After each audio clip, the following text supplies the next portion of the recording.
let the word go forth from this time and place to friend and foe alike that the torch has been passed to a new generation of Americans born in this century, tempered by war, disciplined by a hard and bitter peace, proud of our ancient heritage, and unwilling to witness or permit the slow undoing of those human rights to which this nation has always been committed and to which we are committed today at home and around the world.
I hope I may say that I come not to Great Britain as a stranger.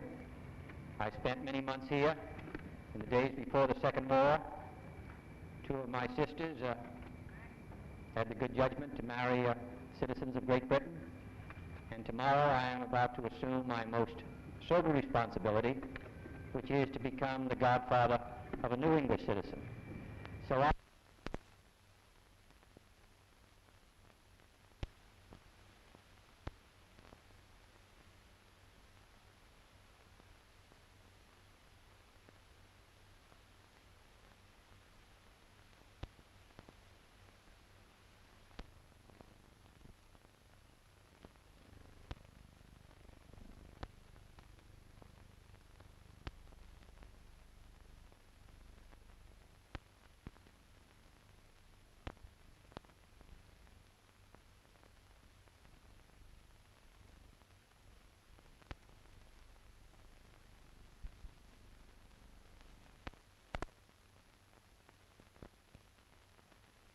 on crisis in Berlin, and there is.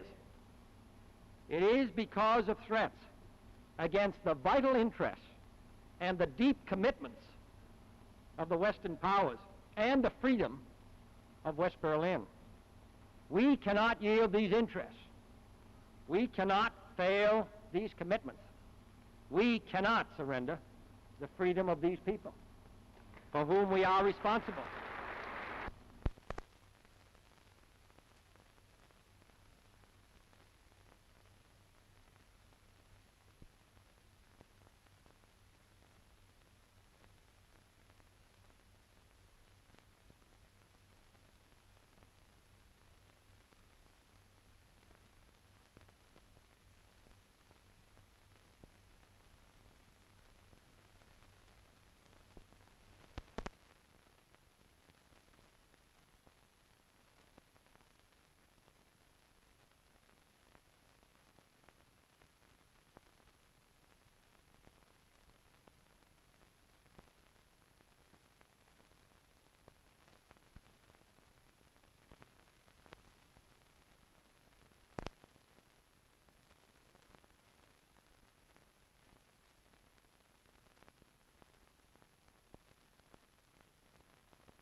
the President of the United States.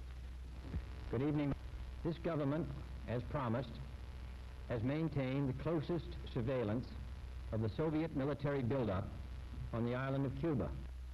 Within the past week, unmistakable evidence has established the fact that a series of offensive missile sites is now in preparation on that imprisoned island. The purpose of these bases can be none other than to provide a nuclear strike capability against the Western Hemisphere. I have directed that the following initial steps be taken immediately. First, to halt this offensive buildup, a strict quarantine on all offensive military equipment under shipment to Cuba is being initiated. All ships of any kind bound for Cuba, from whatever nation or port, where they're found to contain cargoes of offensive weapons, be turned back. I have directed the continued and increased close surveillance of Cuba and its military buildup. I have directed the armed forces to prepare for any eventualities, and I trust that in the interest of both the Cuban people and the Soviet technicians at the sites, the hazards to all concerned of continuing this threat will be recognized. Third,